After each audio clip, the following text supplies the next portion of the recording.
नमस्कार दोस्तों, कैसे हैं आप सब। फिर से एक नए वीडियो में आपका स्वागत है। और इस वीडियो में बात करने वाले हैं दिव्यांगजन रेलवे कंसेशन पर एक बहुत बड़ा अपडेट आ गया है और इस अपडेट को जानना आपके लिए बहुत जरूरी है। क्या अपडेट है, कंप्लीट जानकारी इस वीडियो में आपको हम देने वाले हैं। और 2026 का ये सबसे बड़ा अपडेट है दिव्यांगजन रेलवे कंसेशन पर। तो कंप्लीट जानकारी आपको हम इस वीडियो में देने वाले हैं। तो वीडियो में पहली बार हैं तो आपसे एक छोटा सा रिक्वेस्ट है, चैनल को सब्सक्राइब करें, लाइक करें, कमेंट करें और अपने दोस्तों के साथ शेयर करना ना भूलें। और इस चैनल में दिव्यांगजनों से रिलेटेड यूडीआईडी कार्ड, पेंशन या भारत सरकार या राज्य सरकार का जो भी स्कीम आता है उसके बारे में सबसे पहले और सही अपडेट देते हैं। तो सही अपडेट पाने के लिए चैनल को सब्सक्राइब करें। तो चलिए वीडियो को शुरू करते हैं। तो जैसा कि आप यहाँ पर देख सकते हैं कि दिव्यांगजन रेलवे कंसेशन का जो ऑफिशियल वेबसाइट है इसको हम ओपन कर लिए हैं और इस वीडियो के डिस्क्रिप्शन में इसका लिंक दे देंगे, वहां से भी आप ओपन कर सकते हैं। तो सबसे पहले हम बात करने वाले हैं कि 2026 में दिव्यांगजन रेलवे कंसेशन पर सबसे बड़ा क्या अपडेट आया है। इसको जानने के लिए यहां पर आप देख सकते हैं न्यू यूजर का ऑप्शन दिया गया है, इस पर आपको क्लिक करना है। जैसे ही आप क्लिक करेंगे तो आपका कुछ इस प्रकार से जो इंटरफेस खुल जाएगा। तो सबसे पहले हम बात करने वाले हैं कि कुछ दिन पहले हम एक वीडियो बनाए थे दिव्यांगजन रेलवे कंसेशन पर। उस समय जो है दिव्यांगजन रेलवे कंसेशन वाले जो पोर्टल है ये अपडेट हो रहा था। क्या अपडेट हो रहा था?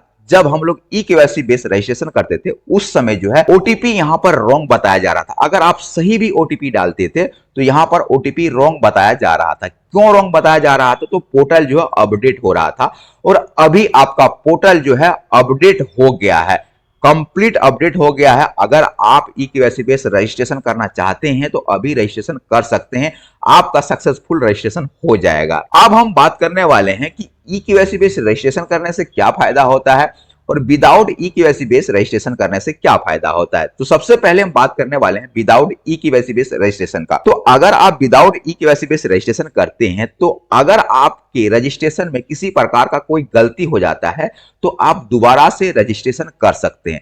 आपको दो चीज चेंज करना है, एक आपका हो गया मोबाइल नंबर, दूसरा हो गया ईमेल आईडी। दोनों चेंज करके जो है आप दोबारा से जो है अपना रजिस्ट्रेशन कर सकते हैं। अब हम बात करने वाले हैं ई केवाईसी बेस। अगर आप रजिस्ट्रेशन करते हैं तो दोबारा आप ई केवाईसी बेस रजिस्ट्रेशन नहीं कर पाएंगे, क्योंकि यहाँ पर आधार ई केवाईसी बेस रजिस्ट्रेशन होता है। दोबारा से ई केवाईसी बेस रजिस्ट्रेशन करेंगे तो आपका ऑलरेडी रजिस्टर्ड बता दिया जाएगा। आपको चार चीजों का आपको मेजर ध्यान रखना है अगर ई केवाईसी बेस रजिस्ट्रेशन कर रहे हैं तो। अगर आप विदाउट ई केवाईसी बेस भी रजिस्ट्रेशन कर रहे हैं तो आपको चार चीजों का ध्यान रखना है रजिस्ट्रेशन करते समय, तब जाकर आपका दिव्यांगजन रेलवे कंसेशन सर्टिफिकेट जो है सक्सेसफुल बन पाएगा और आपका एप्लीकेशन को रिजेक्ट नहीं किया जाएगा। तो क्या चार ऑप्शन है, सबसे पहले आपको हम बताते हैं। अगर आप विदाउट ई केवाईसी बेस करते हैं तो सबसे पहले जो है आपको आइडेंटिटी वेरिफिकेशन विद आधार वाले जो ऑप्शन है इसको ऑफ करना है। ऑफ करने के बाद यहां पर आपका नाम लिखने के लिए आ जाता था, जो भी आपके आधार कार्ड में नाम है वही नाम यहां पर फिल करना है। इसके बाद यहां पर एक मोबाइल नंबर को फिल करना है। इसके बाद गेट ओटीपी पर क्लिक करना है। इसके बाद ओटीपी को फिल करना है। इसके बाद यहां पर एक ईमेल आईडी का सेक्शन दिया गया है तो आपको एक ईमेल आईडी को यहां पर फिल करना है। इसके बाद यहां पर जेंडर का ऑप्शन दिया गया है तो आप अपना जेंडर को चूज कर लेंगे।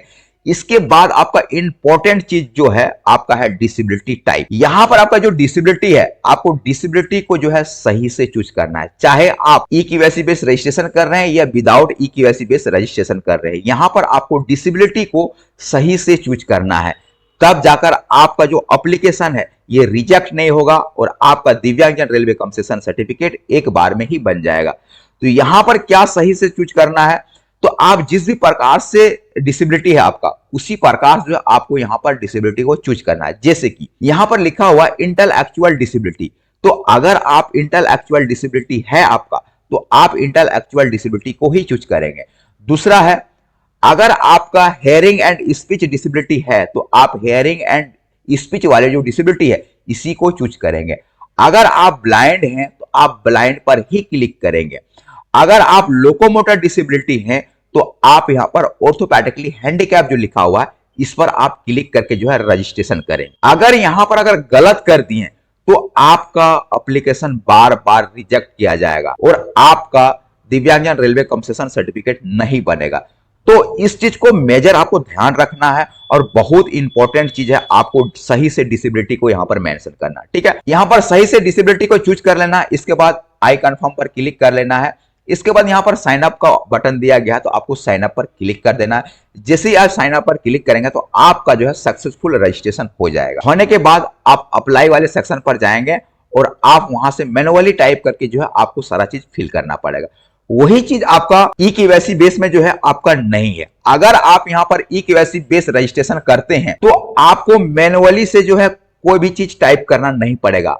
आपका डिटेल में जैसे पर्सनल डिटेल हो गया या एड्रेस हो गया, ये सारा जो है आपको मैनुअली टाइप नहीं करना पड़ेगा। ई केवाईसी में ऑटोमेटिक फिल हो जाता है। कंसेशन सर्टिफिकेट कब इशू हुआ, ये सारा चीज जो है आपको मैनुअली फिल करना पड़ेगा। फोटो अपलोड करना पड़ेगा, कंसेशन सर्टिफिकेट अपलोड करना पड़ेगा, आधार कार्ड अपलोड करना पड़ेगा, पैन कार्ड अपलोड करना पड़ेगा, डिसेबिलिटी सर्टिफिकेट अपलोड करना पड़ेगा। ये आपको मैनुअली रूप से फिल करना पड़ता है। लेकिन आपका जो पर्सनल डिटेल है जैसे नाम हो गया, एड्रेस हो गया, ये ऑटोमेटिक फिल होके आ जाता है अगर आप ई केवाईसी बेस रजिस्ट्रेशन करते हैं। बस यही फर्क। लेकिन इस पर भी आप जो है सभी चीज को जो है सही सही से फिल करना है। और आपका यहां डिसेबिलिटी जो है इंपॉर्टेंट चीज है कि आपको डिसेबिलिटी को सही से चूज करना है। अगर यहां पर कुछ भी गलत कर देते हैं तो आप दोबारा से रजिस्ट्रेशन नहीं कर पाएंगे ई केवाईसी बेस। तो इस चीज को आपको ध्यान रखना है, ठीक है। तो यहां पर किस प्रकार से आप रजिस्ट्रेशन करेंगे, तो यहां पर सबसे पहले जो है आइडेंटिटी वेरिफिकेशन विद आधार वाले जो ऑप्शन है इसको ऑन करना है। इसके बाद आई कंफर्म पर क्लिक करना है। इसके बाद जो है आधार कार्ड में जो भी आपका नाम है उसी प्रकार से जो है यहां पर आपको नाम लिखना है। इसके बाद यहां पर आधार नंबर को फिल करना है। इसके बाद गेट ओडी पर क्लिक करना है। जैसे आप गेट ओडी पर क्लिक करेंगे तो आपके आधार कार्ड में जो भी मोबाइल नंबर रजिस्टर्ड है उस पर एक ओटीपी जाएगा।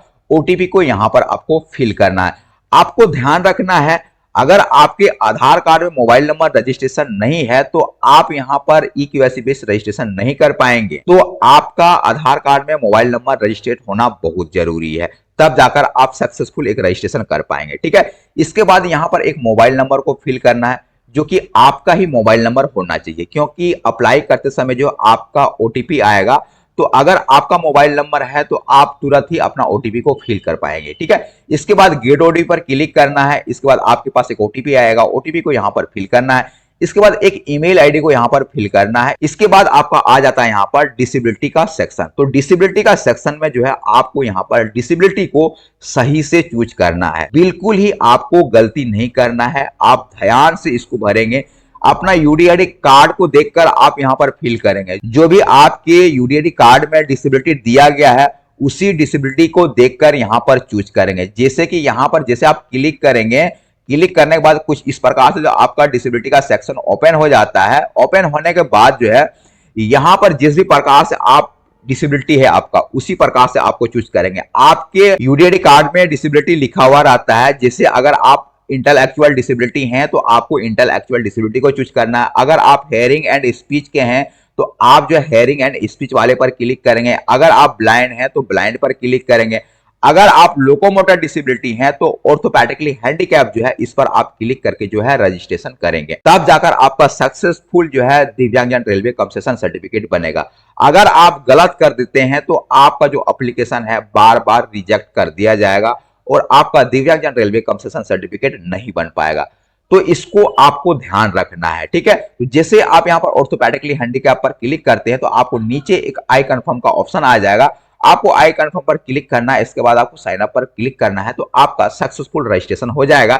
इसके बाद आप अप्लाई कर सकते हैं, ठीक है। अब हम बात करने वाले हैं जो आपका सबसे बड़ा अपडेट आया है 2026 में, अभी उस अपडेट के बारे में आपको बताते हैं। तो उसके लिए जो है सबसे पहले आपको डिसेबिलिटी वाले सेक्शन है इस पर आपको क्लिक करना है। जैसे ही क्लिक करेंगे तो यहां पर जो है आपका डिसेबिलिटी कैटेगरी का जो ऑप्शन है ये ओपन हो जाएगा। यहां पर 4 कैटेगरी के जो दिव्यांगजन है वो अप्लाई कर सकते हैं दिव्यांगजन रेलवे कंसेशन के लिए। तो यहां पर आप देख सकते हैं जो अपडेट आया है वो आया है आपका ब्लाइंड के लिए। यहां पर अगर 90% का भी दिव्यांगता प्रमाण पत्र बना हुआ है ब्लाइंड लोगों का तो वो भी अप्लाई कर सकते हैं। अब ये सबसे बड़ा अपडेट है। पहले आपको ब्लाइंड लोगों के लिए 100% होता था तभी जाकर वो अप्लाई कर पाता था दिव्यांगजन रेलवे कंसेशन सर्टिफिकेट, लेकिन अभी इसको 10% घटा दिया गया है और 90% वाले भी दिव्यांगजन अप्लाई कर सकते हैं। जो भी 90% ब्लाइंड है वो भी अप्लाई कर सकते हैं दिव्यांगजन रेलवे कंसेशन सर्टिफिकेट। अगर आप लो विजन भी हैं तो पर भी आप अप्लाई कर सकते हैं, लेकिन आपका 90% होना चाहिए। या लो विजन हो या आप ब्लाइंड हो, 90% से ऊपर का लिया जाता है। यहां पर देख सकते हैं कि 90% एंड एबव बताया गया है। तो आपका 90% से ऊपर आपका ब्लाइंड है तो आप अप्लाई कर सकते हैं, क्योंकि आपके डिसेबिलिटी सर्टिफिकेट में लिखा हुआ रहता है कि आप कितना % डिसेबिलिटी है आपका। तो अगर आपका 90% डिसेबिलिटी है तो आप जो है अप्लाई कर सकते हैं, या 90% से ऊपर है तो आप अप्लाई कर सकते हैं। अभी 2026 में ये सबसे बड़ा अपडेट आया है। तो आने वाले समय पर हो सकता है कि सभी पर कुछ ना कुछ अपडेट दे, क्योंकि इसका बहुत सारा क्राइटेरिया दिया गया। अगर आप इसका ऑफिशियल नोटिफिकेशन देखेंगे तो यहां पर अभी जो है डायरेक्टली आपको यहां पर मेंशन कर दिया गया है कि अगर आपका 90% अगर डिसेबिलिटी है, आपका ब्लाइंड है, तो आप अप्लाई कर सकते हैं। तो ये सबसे बड़ा अपडेट है 2026 का। ठीक है, तो कंप्लीट अपडेट हम इस वीडियो में आपको हम दे दिए हैं कि 2026 में क्या सबसे बड़ा अपडेट आया था, तो डिटेल से इस वीडियो में बता दिए। तो आशा करता हूं कि वीडियो आपको पसंद आया होगा। अगर आप चैनल में पहली बार हैं तो आपसे एक छोटा सा रिक्वेस्ट है, चैनल को सब्सक्राइब करें, लाइक करें, कमेंट करें और अपने दोस्तों को साथ शेयर करना ना भूलें। धन्यवाद।